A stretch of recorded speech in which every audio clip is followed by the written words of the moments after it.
안녕하세요. 저는 결혼 3년 만에 이혼을 한 30대 여성이에요. 혹시 여러분은 사주나 운세 믿으시나요? 저는 한 번씩 운세를 보는데 볼 때마다 항상 초년 운세는 별로이지만 중년의 귀인을 만나 말년에는 대박이 난다고 하더라고요. 완전히 믿지는 않았지만 그래도 앞으로 나아진다니까 제발 사주처럼 귀인을 만나 내 인생이 대박이 나길 바라며 살았던 것 같아요. 사실 저는 이혼하기 전까지만 해도 정말 우울하고 힘들었거든요. 일단 우리 집 상황을 말씀드리자면 저의 부모님은 사이가 정말 좋지 않으셨어요. 두 분이 정말 하루가 멀다고 매일 싸우다가 제가 20살이 되던 해에 이혼하셨죠. 그리고 저는 엄마와 둘이서 살고 아빠는 이혼하고 얼마 되지 않아 재혼하시며 연락이 되지 않았어요. 저는 그 당시 공부하는 것을 좋아하지도 않았고 경제적으로 넉넉하지 못한 형편이라 그냥 대학을 포기하고 바로 회사에 입사했어요. 회사 생활은 힘들긴 해도 나름대로 보람도 있고 앉아서 공부만 하는 것보다는 재미있었던 것 같아요. 그렇게 재밌게 일을 하다가 회사 동료의 소개로 남편을 만났고 연애를 하고 결혼을 약속했어요. 결혼식 한 달 전 식당 주방에서 오랫동안 일하시던 엄마가 몸이 이상해서 병원에 가보니 폐암 말기라는 진단을 받으셨어요. 그리고 결혼식 2주 전에 엄마는 세상을 떠나셨어요. 그렇게 저는 엄마 없이 결혼식을 올렸답니다. 눈물의 결혼식을 마치고 허니문 베이비로 바로 아기를 가졌는데 제가 다니던 회사는 야근과 특근이 정말 많았어요. 출산 휴가도 고작 3개월이 다였고 무엇보다 워킹맘을 위한 복지가 거의 없었어요. 그래서 회사 여자 선배들은 결혼하고 임신을 함과 동시에 다들 회사를 관두더라고요.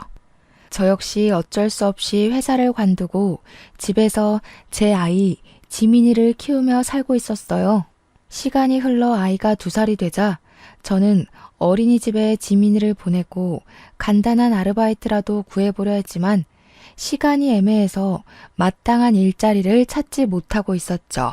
반면에 동서는 학교 다닐 때부터 공부도 잘했고 전교 회장도 몇 번 했다고 해요. 당연히 좋은 대학교에 대학원까지 나오고 복지가 엄청 좋은 회사에 입사하여 돈도 많이 벌고 있어요.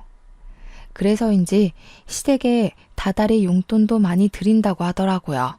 게다가 어른들에게 말도 잘하고 싹싹해서 시댁 동네에선 최고의 며느리라는 소문이 자자해요. 무엇보다 친정도 부유하고 동서와 같은 동네에 살아서 아기가 아프거나 무슨 일이 생기면 언제든지 맡기고 출근을 할 수도 있어요. 제가 봐도 이렇게 동서가 잘났는데 시어머니는 저와 동서가 얼마나 비교되겠어요. 그래서 시어머니는 저와 동서를 항상 대놓고 차별했어요. 시댁에 일이 있어서 가면 동서에게는 일하고 왔으니 무조건 쉬라고 하시고 아이를 보며 집에 있는 제게는 너는 우리 아들 돈으로 놀고 먹으니 무조건 일하라고 하셨죠. 초겨울날이 되었어요. 저희 시댁은 날이 쌀쌀해지면 매년 김장을 하시는데 그때마다 최소 300포기씩 해요. 게다가 배추 농사도 하시니 남들은 절인 배추를 사서 김치를 담그지만 저희는 배추를 뽑고 절이고 헹구는 모든 과정을 다 직접 해왔어요. 우리 시댁은 김장 전에도 할 일이 정말 많아요. 처음에는 지민이가 너무 어리고 남편과 도련님과 동서는 출근해야 하니 아무도 도와줄 사람이 없어 시부모님 2분이 배추를 뽑고 절이고 헹구셨어요. 그런데 올해부터는 지민이가 어린이집에 가니 낮에 와서 일 좀 하라고 하시는 거예요. 저는 알겠다고 하고 시댁에 갔어요. 그렇게 3일 동안 시댁에서 하루는 배추를 뽑고 하루는 소금물에 절이고 하루는 전날에 절인 배추를 헹궜어요. 그리고 양념을 버무려야 하는 날이 되었죠. 저는 이미 3일 동안 안 하던 일을 했더니 온몸이 다 쑤시더라고요. 정말 땅에서 제 몸을 잡아당기는 느낌이라 도무지 일어나지 못하겠는 거예요. 남편도 처음에는 어서 가자고 하다가 제 상태를 보고는 그냥 혼자 가겠으니 집에서 쉬라고 하더라고요. 집에서 아이를 데리고 쉬고 있는데 시어머니한테 전화가 왔어요. 너는 그깟 배추 뽑고 절이고 헹구는 게 뭐가 그리 힘들다고 젊은 애가 몸살이 났어? 약 먹고 빨리 와. 지금 할 일이 태산인데 빨리 와서 일해. 제가 아프다고 말을 해도 오늘까지만 하면 된다며 참고 오라고 성하셨어요. 그러고는 10분마다 전화해서 계속 언제 오냐고 전화를 하시더라고요. 결국 저는 아픈 몸을 이끌고 지민이를 안고 시댁에 갔어요. 저는 솔직히 그때 시댁에 가면 김장할 준비가 되어 있고 동선애와 남편이 양념을 버무르고 있을 줄 알았거든요. 그런데 아직도 시댁 마당이 깔끔한 거예요. 왜 아직 시작도 안 했냐고 묻자 다들 저 오기만을 기다렸다며 그동안 밥 먹고 커피 마시고 TV 보고 놀고 있었대요. 심지어 동서는 회사에 일이 있다며 오지도 않았더라고요. 시어머니는 저를 보며 이제 일꾼이 왔으니 일을 시작하자고 하시더라고요. 남편과 도련님도 김장을 같이 하겠다고 고무장갑을 끼자 시어머니는 남자는 고무장갑을 끼는 것이 아니라며 낀 장갑을 벗기고 방으로 들여보내셨어요. 결국 저와 시어머니 둘이 김치를 버무르기 시작했죠. 그렇게 30분이나 지났으려나요? 원래 허리가 안 좋으신 시어머니가 갑자기 허리가 아프시다고 들어가서 누우시더라고요. 결국엔 저 혼자 그 많은 김장을 다 했어요. 김장이 어느 정도 끝나고 정리를 하려는데 그제야 동서가 회사가 이제 마쳤다며 오더라고요. 그런 동서가 얄미웠지만 그래도 회사에 다니니 어쩔 수 없겠지 하며 저의 짜증나는 마음이 보이지 않게 억지로 웃음을 지어 보였어요. 동서는 미안한 표정을 지으며 형님 혼자 고생 많으셨으니 뒷정리는 제가 하겠다고 하더라고요. 그러면서 팔을 걷어붙이자 시어머니는 여태 회사에서 일하고 왔는데 무슨 정리냐며 그냥 쉬다가 이따가 고기나 먹고 가라고 하시더라고요. 동서는 시어머니의 말씀에 씩 웃더라고요. 그러더니 제게 시어머니가 이리 말씀하시니 어쩔 수 없다며 그럼 고생마저 하시라고 하더라고요. 그러면서 저는 일하느라 힘들었으니 들어가 있겠다고 하더라고요. 그렇게 저를 약올리며 못 이기는 척 방에 들어가서 쉬더라고요. 저는 결국 김장하고 뒷정리하고 밥상까지 차렸답니다. 다 같이 밥을 다 먹어가는데 동서가 가방에서 봉투를 하나 꺼냈어요. 그러더니 시어머니께 봉투를 드리며 늦어서 죄송하다고 김장비니 편하게 받으시라고 하더라고요. 아이고 이런 거 줄 필요 없는데 일단 며느리 네가 준비를 했으니 고맙게 잘 쓰마. 아, 네가 좋아하는 갈비찜 많이 해놨으니 네가 다 챙겨가거라. 첫째 며느리는 갈비찜 별로 안 좋아하지? 어머니, 저도 갈비찜 좋아하죠. 그랬냐? 그런데 조금만 해서 일을 어쩐담? 그럼 너는 다음에 해주마. 너는 일하지 않으니까 평일에도 수시로 오잖아. 아유, 김장하니 피곤하네. 첫째 너는 이것 좀 치우고 있고 둘째는 잠깐 나 좀 보자꾸나. 시어머니는 밥을 다 드시고는 동서를 데리고 큰 방으로 들어가셨어요. 둘이서 뭐하나 궁금해서 상 정리하는 척하며 몰래 큰 방 앞에서 하는 이야기를 들어보니 시어머니가 동서에게 선물을 해주시더라고요. 평소에 용돈도 많이 주고 또 때마다 현금도 줘서 고맙다고 하시며 백화점에 가서 옷 한 벌 샀다고 하더라고요. 그 모습을 보고 있자니 서운하더라고요. 어머니 옆에서 몇 날 며칠 동안 김장을 한 사람은 나인데 제게는 수고했다는 말 한마디 없으시고 뒤늦게 나타나 돈 봉투만 준 동서에게는 고맙다며 갈비찜에 옷까지 선물하시니 정말 너무하시네 싶더라고요. 저는 남편에게 내가 설거지 못하겠다고 그냥 집에 가겠다고 했어요. 남편은 오늘 많이 힘들었냐며 자기가 하겠다고 하더라고요. 남편이 그러면서 고무장갑을 끼는데 역시 미우나 고우나 내 남편밖에 없다는 생각이 들고 고맙더라고요. 그 순간 시어머니가 방에서 나오셨어요. 우리 민호가 왜 설거지를 해? 남자는 고무장갑을 끼면 절대 안 된다고 하지 않았니? 하지마. 너는 이깟 설거지 얼마나 된다고 그걸 꼭 굳이 네 남편에게 시켜야겠냐? 역시 친정이 없으니 이런 시댁에 대한 도리를 친정에서 배우지 못한 거겠지. 형님, 그깟 설거지 얼마나 한다고 그걸 아주버님한테 시키셨어요. 그냥 제가 할게요. 제가 얼마 있지도 않구만. 아가야, 너는 밖에서 일도 하고 와서 무슨 설거지니? 너는 하지 말아라. 집에서 우리 민호 돈으로 놀고 먹는 제가 해야지 안 그러니? 어머니, 동서는 오늘 아무것도 안 하고 밥만 먹었는데 설거지 하나 시키지 않는 게 말이 돼요? 왜 저만 이래요? 저는 너무 화가 나서 더 따져 묻고 싶었지만 그 순간 지민이가 나와 엄마랑 할머니랑 싸우냐고 묻더라고요. 아무리 그래도 지민이 앞에서 어른에게 큰 소리 내는 모습을 보이는 것은 아닌 것 같아 더는 이야기하지 않고 혼자 설거지했네요. 설거지까지 마무리 짓고 집에 와서 남편에게 솔직히 시어머니 동서와 나를 너무 차별하시는 거 아니냐고 했어요.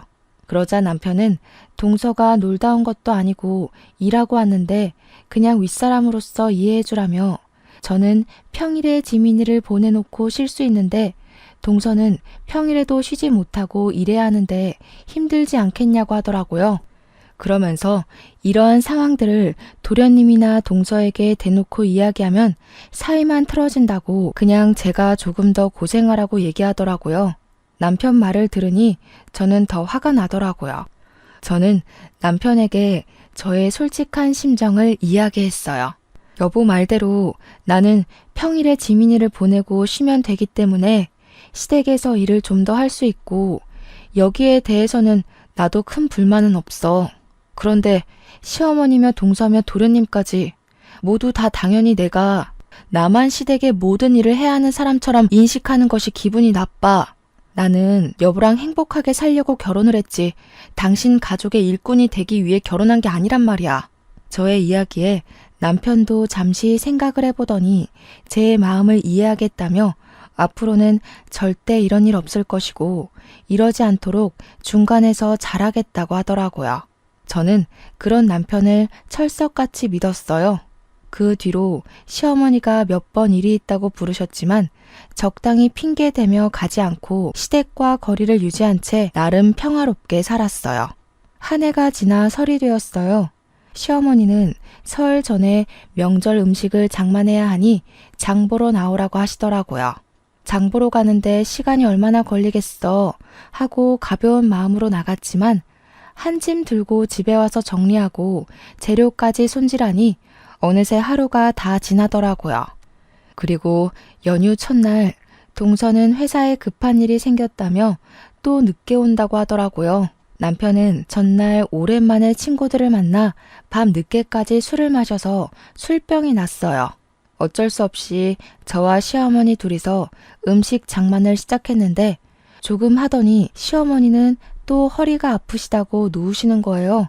그래서 저 혼자 전을 다 붙이고 정리까지 끝내고 이제 허리 좀 펴보려는데 동서가 늦어서 죄송하다며 오더라고요. 아이고 우리 둘째 며느리 일하느라 힘들지? 밥도 아직 못 먹었겠네. 어서 밥 먹자. 첫째 너는 정리 다 했으니 어서 밥 차려라. 어머니, 저 여태 전 부치고 정리하느라 허리를 이제야 펴네요. 지금 다리에 쥐도 나고 해서 민호 씨한테 이야기할게요. 여보, 들었지? 일하는 동서 배고프다니까 상 좀 차려줘. 이거 아주 큰일 날 소리를 하는구나. 너는 있는 반찬 꺼내서 상 차리는 게 뭐가 그리 힘들다고 그러니? 민호 돈으로 놀고 먹는 애가 너도 꼭 일하는 사람한테 상을 차리게 하고 싶냐? 엄마, 지희 집에서 안 놀아. 낮에 우리 지민이 어린이집 가면 집안일하고 음식하고 얼마나 바쁜데. 저녁에는 또 지민이 돌봐야지. 그러니까 지희한테 놀고 먹는 사람이라며 뭐라고 하지 마. 집에서 자기 아이 보는 게 무슨 일이니? 집안일하는 게 일이야? 됐다. 그냥 내가 상 차리마. 허리 아파서 허리 복대를 착용하신 시어머니가 상을 펴시고 반찬을 들고 왔다 갔다 하시는데 그 모습을 보자니 마음 편히 앉아있을 수가 없겠더라고요. 그래서 결국 저도 시어머니를 도와 상을 차렸어요. 그런데 시어머니가 밥을 푸시는데 남편과 동서, 도련님에게는 따뜻한 밥을 주시고 제게는 먹다 남은 차가운 밥을 주시는 거예요. 그래서 남편에게 내 밥은 차다고 이야기를 하니 자기가 찬밥을 먹겠다고 제 밥과 자신의 밥을 바꾸더라고요. 바깥이라는 민호에게 찬밥을 왜 주니? 첫째 네가 먹어. 자고로 남자는 따뜻한 밥 먹어야지 밖에서도 일을 잘하는 거야. 어머니, 저도 어제부터 음식 장만하는 거 도와드리느라 좀 힘들어요. 저도 따뜻한 밥 먹고 싶어요. 어머, 형님, 그깟 따뜻한 밥이 뭐라고. 형님 먹는 거에 욕심이 많으신가 봐요. 저번에 갈비찜도 어머니가 저만 주셔서 기분 상해 보이시더니 그렇게 먹는 거에 욕심내면 살쪄요. 동서, 그게 할 소리야? 반대로 네가 내 상황이면 넌 기분 좋겠어? 에이, 왜들 그러셔. 엄마, 그냥 내가 찬밥 먹을게. 나 원래 뜨거운 거 잘 못 먹어서 찬밥에 국 말아 먹는 거 좋아해. 첫째, 너는 집에서 남편한테 맨날 찬밥만 주니? 얘 원래 따뜻한 밥만 먹었던 앤데 너랑 결혼하더니 왜 찬밥을 찾니? 바깥 일하는 남편 좀 챙겨라. 그리고 우리 둘째야, 너는 일하다 와서 힘드니 신경 쓰지 말고 어서 먹으렴. 네가 좋아하는 갈비찜 많이 해놨으니 다 챙겨가고. 하다 이제 먹을 것을 가지고 차별하시는 시어머니가 너무 미웠어요. 여기서 제가 저 찬밥을 먹는다면 저는 그냥 찬밥을 먹어도 되는, 대접해주지 않아도 되는 사람이 되는 것만 같았죠. 손님처럼 대접은 바라지도 않아요. 그냥 아들과 평생을 함께하는 반려자로 인정해 주시기만 하면 좋겠는데 시어머니는 항상 저를 대놓고 무시하셨죠. 한결같이 저를 무시해온 시어머니, 그리고 그 옆에서 약 올리는 동서의 행동에 너무 화가 난 저는 그 자리에서 일어나 찬밥을 음식물 쓰레기통에 넣어버렸어요. 그리고 집에 가려고 짐을 다 챙기고 아이를 안았어요. 너 지금 뭐 하는 짓이냐? 감히 시어미가 준 밥을 쓰레기통에 던져? 그리고 당장 내일이 설인데 짐 싸서 어디를 가는 거야? 내일 친척들 다 오시는 거 몰라? 저는 그런 시어머니의 말씀을 무시하고 제 짐을 챙기고 아이를 안고 현관문 앞으로 갔어요.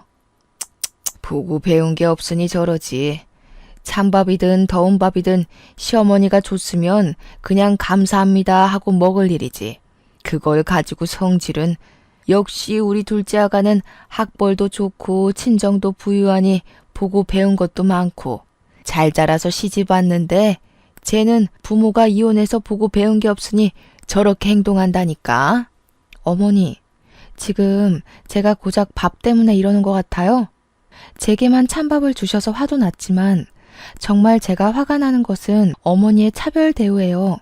항상 어머니는 동서에게는 무조건 쉬라고 하고 제게만 어떻게 모든 일을 다 시키세요? 그래놓고 수고했다는 말 한마디라도 따뜻하게 해주신 적 있으세요? 동서는 집도 잘 살고 대학교에 대학원까지 나와서 배운 게 많아서 내가 따로 가르칠 게 없지만 너는 친정도 없고 대학도 못 나왔으니 배운 게 없잖아. 그래서 내가 가르칠 게 많아서 그래. 내 딴에는 널 딸처럼 생각해서 내 옆에 두고 하나하나 가르치려는데 그게 그렇게 불만이야? 어른으로서 가르침을 주는 것은 당연하지. 착각하지 마세요. 김장시키고 제사음식 장만하고 하는 게 가르치는 거예요? 이거는 그냥 일 시키는 거예요. 어찌되었든 저는 이 집의 노비가 아니니 동서가 저와 동등하게 같이 일을 할 때까지 당분간은 이 집에 못 오겠네요. 안녕히 계세요. 저는 이 말을 하고 아이를 데리고 나왔어요. 이대로 집에 가기는 싫었어요. 그냥 차 타고 정처 없이 갔는데 정신 차려보니 도착한 곳이 엄마를 모신 납골 땅이었어요. 명절이 되고 시어머니와 일로 기분이 울적하니 엄마가 많이 보고 싶더라고요. 엄마는 말은 하지 않으시지만 사진 속에서는 인자하게 웃으셨어요.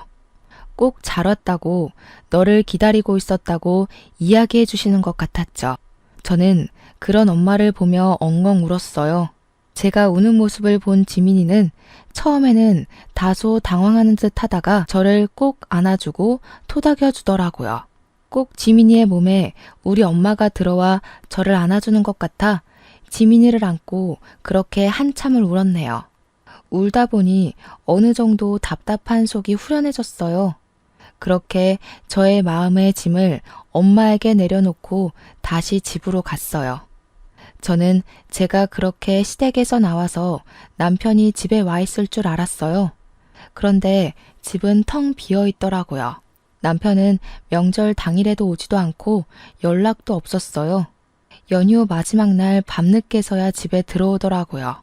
저를 보자마자 한다는 이야기가 너는 꼭 그 자리에서 그렇게까지 해야겠냐고 하더라고요. 나는 너네 집 노비냐? 김장할 때도 너나 시어머니는 나에게만 그 많은 일을 다 시켰어. 요새 같은 시대에 어느 집에서 배추 300포기를 담가? 그것도 며느리 혼자 말이야. 음식 장만도 나 혼자 다 했지. 그리고 내가 그렇게 하는 동안 너고 네 동생이고 날 도와준 적 있어? 그저 어머니가 뭐라고 하셨으니까 어쩔 수 없다며 뒤로 빠지기나 하고. 나 이제 더는 못 참아. 이제 시댁에 안 가. 쉬지도 않고 따발총처럼 이야기하는 저의 모습을 본 남편은 고개를 저으며 방문을 쾅 닫고 들어갔어요. 저는 정말 다시는 시댁에 가지 않을 것이라 다짐했죠. 그런데 얼마 뒤 시어머니의 허리가 많이 안 좋아지셔서 허리 수술을 해야 하는 상황이 되었어요. 아무리 미운 시어머니지만 그래도 같이 사는 남편의 엄마라서 걱정이 되더라고요. 그래서 다시는 시댁에 가지 않을 것이라는 다짐은 일단 뒤로 한 채 병문안을 갔어요. 다행히 수술은 잘 되긴 했지만 당분간은 절대 안정을 취해야 하니 단순히 걷는 것 이외에는 아무것도 해서는 안 되는 상황이었어요. 그래서 저는 아침에 지민이를 어린이집에 보내놓고 식사 준비며 시댁의 모든 집안일을 도와드리기로 했어요. 시어머니가 밉긴 했지만 그래도 가족이기도 하고 동서나 남편은 회사에 가야 하니 저밖에 할 사람이 없으니까요. 어머니는 제가 시댁에 오자 정말 작정을 한 사람처럼 모든 일을 다 시키셨어요. 때에 맞춰 식사 준비, 화장실 청소, 집안 대청소는 당연하고 설치하고 한 번도 닦지 않은 것처럼 기름때가 찐득찐득한 가스레인지 후드 청소, 냉장고 정리, 부엌 서랍 정리 등 모든 일을 다 시키셨어요. 시키시고 그냥 가만히 계시면 좋을 텐데 꼭 시키시고는 옆에 쫓아다니시며 이거는 이랬네 저랬네 하시며 잔소리를 하셨어요. 그뿐만이 아니라 시키신 일 중에 뭐 하나라도 제대로 되지 않으면 너는 이깟 집안일 하나 제대로 못하냐며 엄청나게 구박하셨어요. 그러면서 말끝마다 역시 친정이 못 사니 대학도 못 가고 배운 게 없어서 저런다며 저러니 애가 시간이 있어도 알바를 구하지 못한다며 또 뭐라고 하시더라고요. 이렇게 잔소리와 구박을 들으며 첫째 날이 흘렀어요.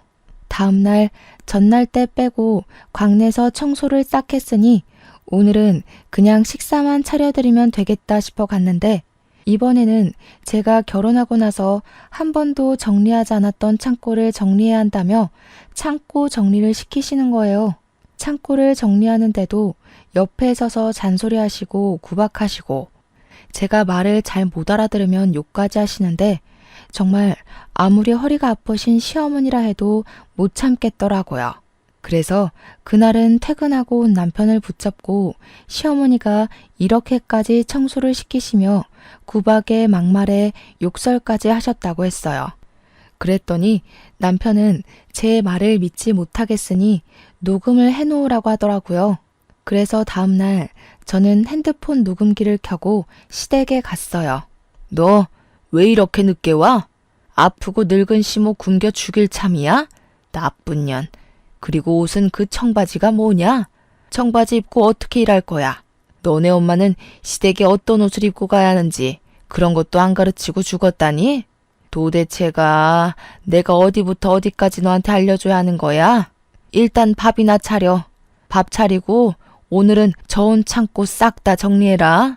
시어머니는 저를 보자마자 왜 이리 늦게 왔냐고 하시며 돌아가신 엄마까지 들먹이시며 뭐라고 하시는데 정말 화가 났지만 녹음 중이라 참았어요. 밥을 다 드시고 나서는 설거지를 하라고 하시고 설거지 하는데도 옆에 딱 붙으셔서 주방 세제를 너무 많이 쓴다고 뭐라고 하시고 따뜻한 물로 하면 보일러세 많이 나온다고 찬물로 하라고 하시고 손이 느려서 굼뜨다고 뭐라고 하시더라고요. 그러고서는 저에게 음식들이 저장된 저온 창고를 정리하라고 하셨어요. 그곳에는 정말 언제 넣어놨는지도 모르는 음식들이 가득했고 곰팡이 핀 음식들도 있었어요.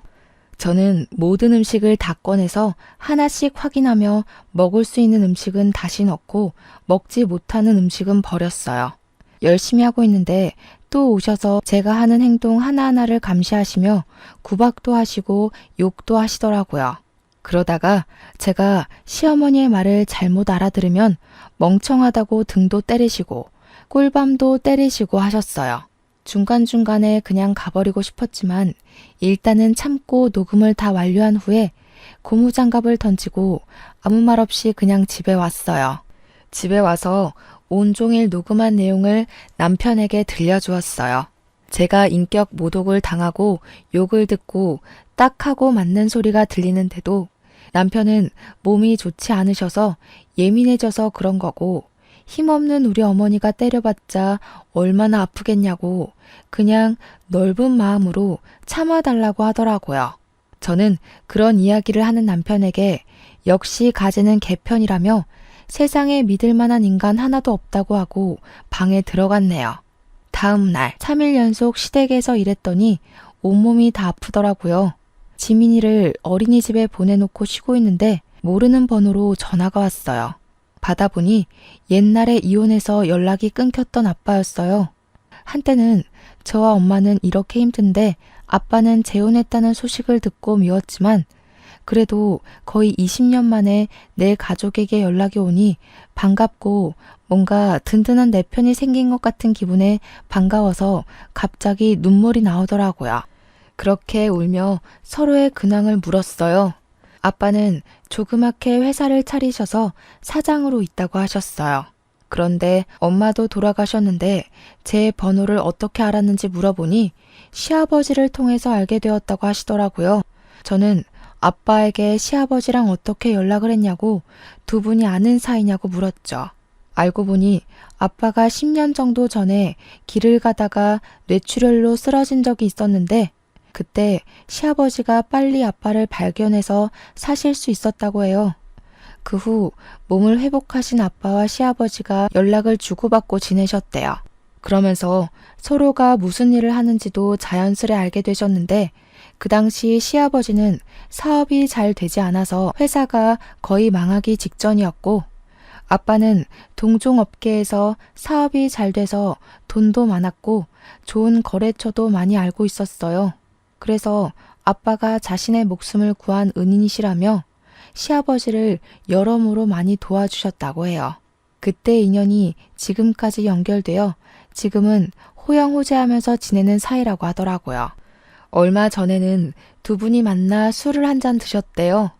술에 취하신 시아버지가 첫째 며느리 이야기를 하셨는데 나는 첫째 며느리가 너무 예쁜데 자기 마누라는 부모님이 이혼하고 엄마는 돌아가시고 아빠는 재혼해서 연락도 안 되니 마땅한 친정이 없다며 시집살이를 그렇게 시킨다고 하셨대요.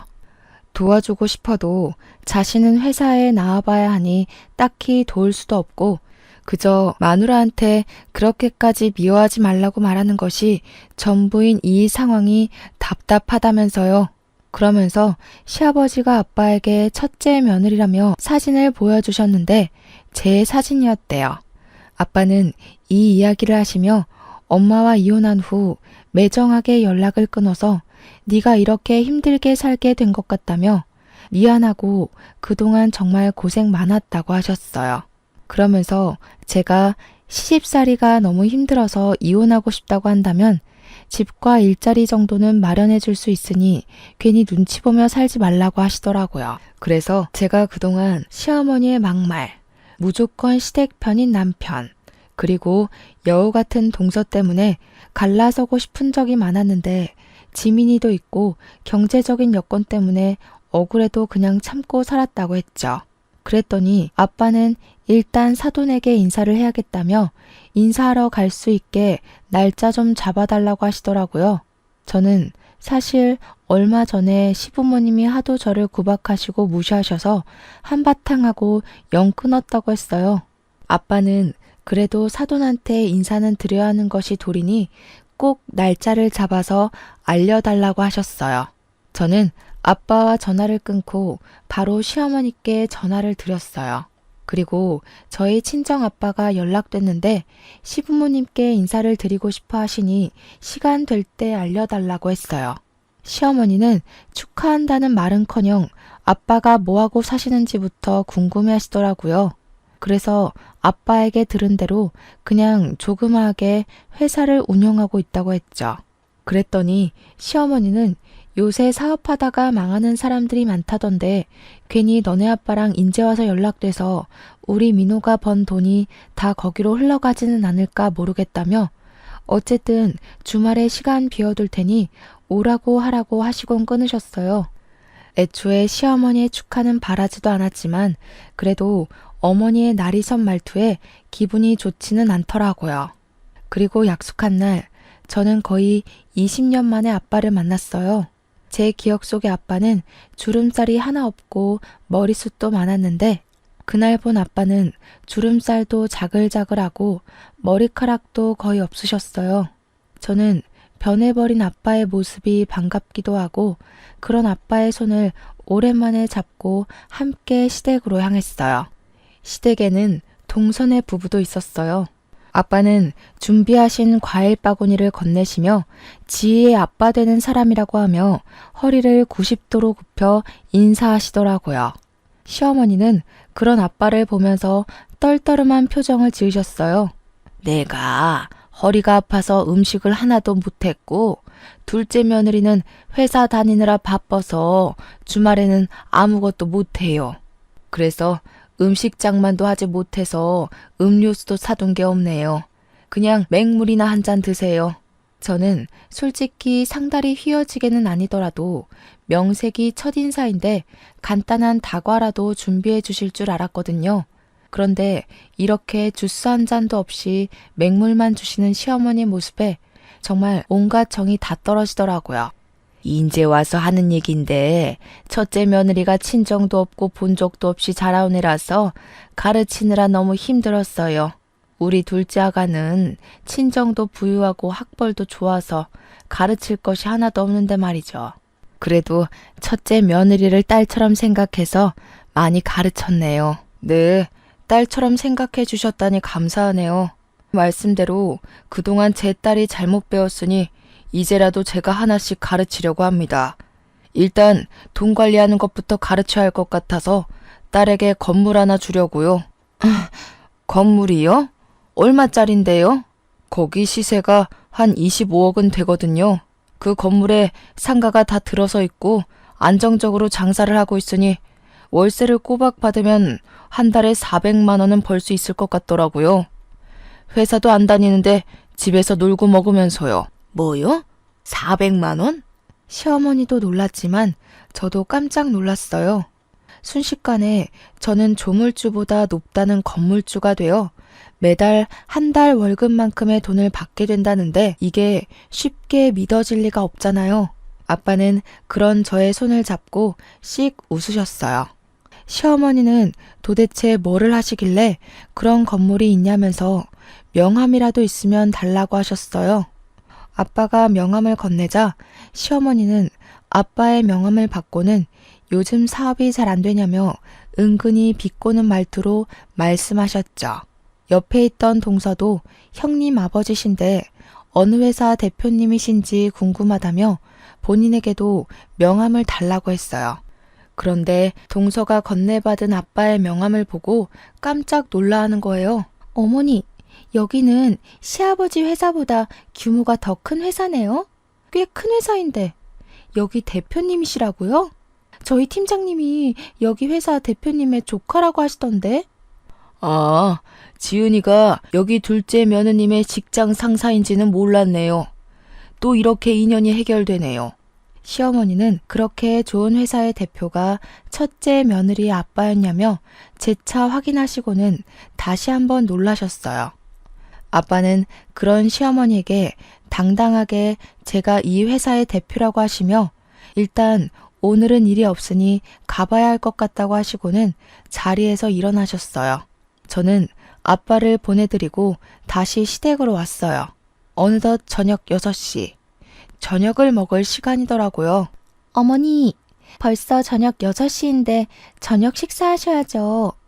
형님, 가서 식사 준비 좀 해주세요. 저는 아시다시피 일하느라 피곤해서요. 동서는 아주 당연하다는 듯이 제게 저녁 식사를 시키더라고요. 그 소리를 들은 시어머니가 깜짝 놀라 동서에게 다가왔어요. 예, 오늘은 네가 준비해라. 쟤도 오늘 오랜만에 아빠 만났으니 얼마나 정신적으로 힘들었겠니? 저는 그래도 회사에서 일하는데 오늘 하루는 푹 쉬어야죠. 형님은 집에서 노시는데? 쉬긴 뭘 쉬니? 젊어서 고생은 사서도 한다고 했다. 네가 밥 차리고 첫째 아가는 잠깐 나 좀 보자. 할 말이 있다. 시어머니는 저를 부르실 때 야 아니면 첫째 너라고 하셨어요. 그런데 돈 많은 아빠가 왔다 가시자 저에게 결혼 후 처음으로 첫째 아가라고 부르시며 저를 큰 방으로 데리고 가시더라고요. 아가, 내가 그동안 너한테 섭섭하게 한 것이 있다면 미안하다. 나는 그냥 친정도 없는 네가 어디 나가서 혹시라도 무시당할까 봐. 다 네가 잘 되길 바라는 마음에서 그렇게 한 것이니 이해해 주려무나. 그리고 다른 친구들은 다른 며느리한테 한 달에 100만 원씩은 받고 산다던데 나는 한 달에 50만 원 정도는 내 용돈으로 줄 순 없겠니? 병원비도 있고 생활비도 있고 조금 힘들어서 말이야. 이제 동서보다 제가 돈을 더 잘 벌게 생겼으니 어머니 상황이 역전되셨네요. 아가야, 무슨 말을 그리 서운하게 하니? 그런 게 아니라 그냥 서로 돕고 살자는 거지. 어머니는 저 혼자 김치 300포기 담그고 명절 음식 준비할 때 한 번이라도 도와주신 적 있으셨어요? 허리가 아프시지 직접 도와주시지는 못해도 누구한테 힘들 테니 도와주라고 한 적 있으셨나요? 그러기는커녕 아무 일 못하게 하시고 저 혼자만 일 다 시켜놓고는 인제 와서 서로 돕고 도와주는 척 하시는 건가요? 시어머니는 저의 말에 아무 대답도 못하고 그저 당황해만 하셨어요.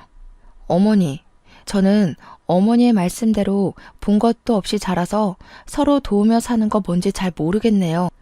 저는 이 말을 남기고 거실로 나갔어요.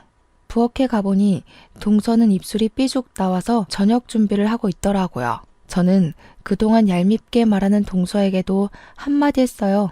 동서, 아직도 그것밖에 못 차렸어? 빨리빨리 움직여.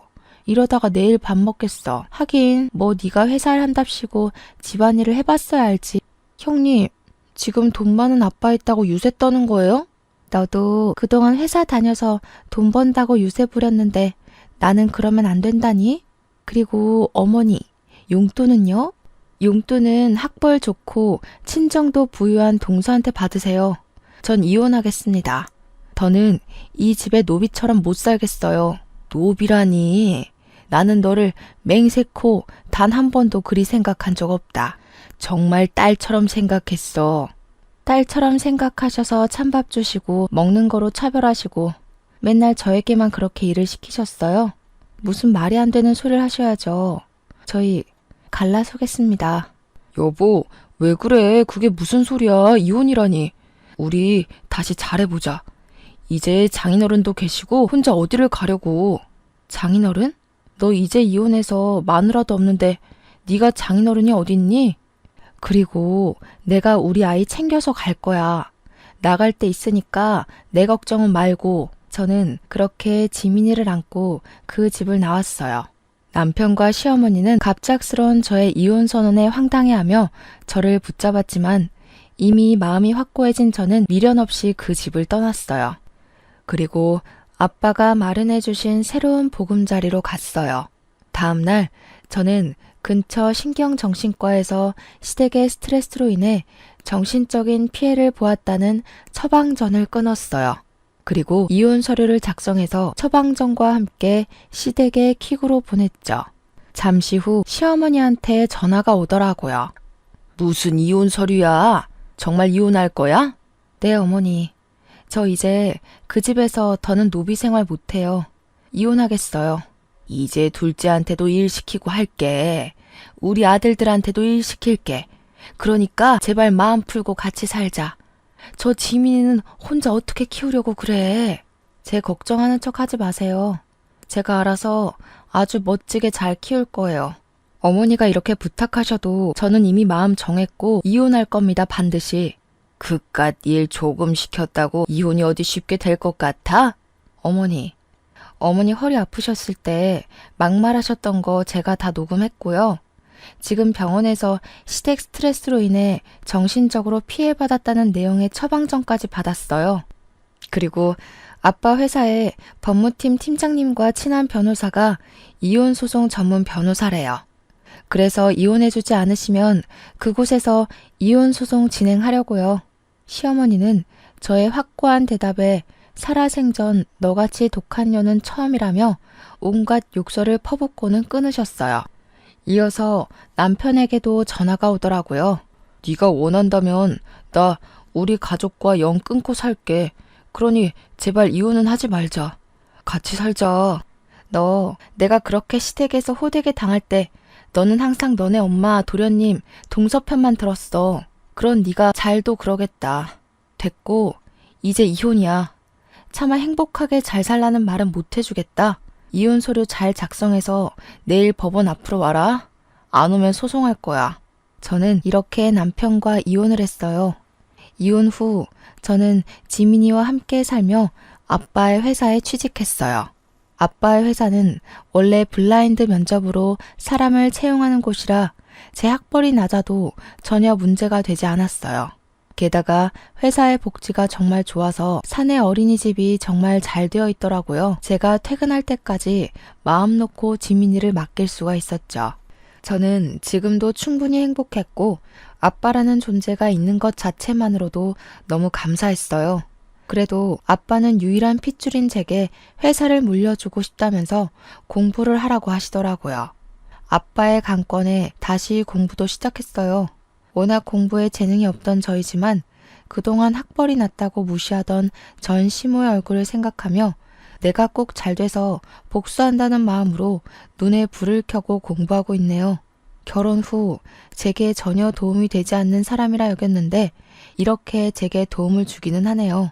이렇게 저는 아빠의 회사에 다니며 일도 하고 공부도 하고 지민이도 잘 키우면서 행복하고 바쁘게 살아가고 있네요. 그리고 최근에 아빠의 조카 제게는 사촌 언니를 만났어요. 이 사촌 언니가 이전에 동서가 말했던 회사의 팀장님이시더라고요. 그런데 동서가 회사에서도 그렇게 여우짓을 하고 사람들 사이에서 이간질했대요. 그리고 명절 전날과 같이 시댁에 가야 하는 날만 되면 회사에서 아무도 요구하지 않는데도 스스로 야근에 특근하며 늦게 갔다고 하더라고요. 안 그래도 사촌 언니가 얄밉다고 생각하며 뭐 하나 건수만 생기면 가만 안 둔다고 벼르고 있었는데 제 소식 다 듣고 엄청나게 갈궜대요.